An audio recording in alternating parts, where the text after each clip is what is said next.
લક્ષ્ય ન્યૂઝ, એક નજર, એક લક્ષ્ય.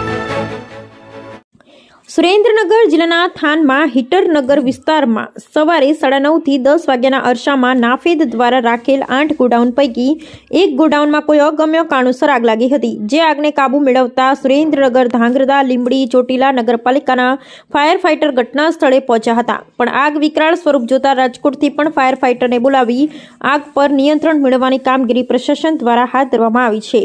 સુરેન્દ્રનગર જિલ્લાના થાન નગરપાલિકા વિસ્તારમાં આવેલા હીટરનગરમાં ગોડાઉનમાં આગ લાગતા મગફળીની આશરે 25,000 જેટલી બોરીઓ આગમાં હોમાઈ હતી. સવારે 10 વાગ્યાથી આગ લાગી હતી, જે આગને કાબુ મેળવવા ફાયર ફાઇટર ઘટના સ્થળે પહોંચી ગયા હતા અને ફાયર ફાઇટરના જવાનો દ્વારા આગને કાબુ મેળવવા માટે પ્રયત્ન હાથ ધર્યા છે. 6 કલાકની જહેમત બાદમાં આવી છે, ત્યારે ગોડાઉનમાં રાખેલ મગફળીનો પાક અને ભારે નુકસાન પહોંચ્યું છે. લાખો રૂપિયાના નુકસાનનો અંદાજ લગાવવામાં આવી રહ્યો છે.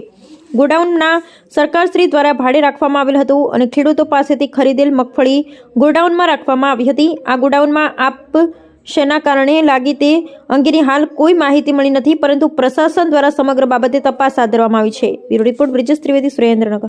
ધાંગધ્રા નગરપાલિકા વિસ્તારમાં આવેલ સેન્ટ્રલ વેર હાઉસના ગોડાઉનની અંદર કે જે ગોડાઉન છે એ ભાડામાં રાખવામાં આવેલું હતું ને આ ભાડાના ગોડાઉનની અંદર મગફળીની ખરીદી કરી અને 25,000 બેગ છે રાખવામાં આવેલી હતી.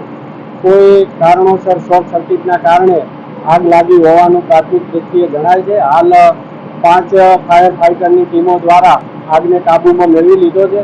બીજો જે જથ્થો અન્ય કપાસ ને વગેરે જે જણસી પડી છે તેને કોઈ નુકસાન થયેલું નથી, પરંતુ મગફળીના જે સ્ટેક છે એ સ્ટેકના ઉપરના જે ભાગ છે એ ઉપરના ભાગ અંદાજે 1500 થી 2000 કટાને હાલ બળી ગયેલા માલુમ પડે છે. બાકી આગ ઉપર છે કાબુ મેળવી લીધો. ફાયર ફાઇટર રાખવું પડે એવું જરૂરી હોય છે ખરા ગોડાઉનમાં?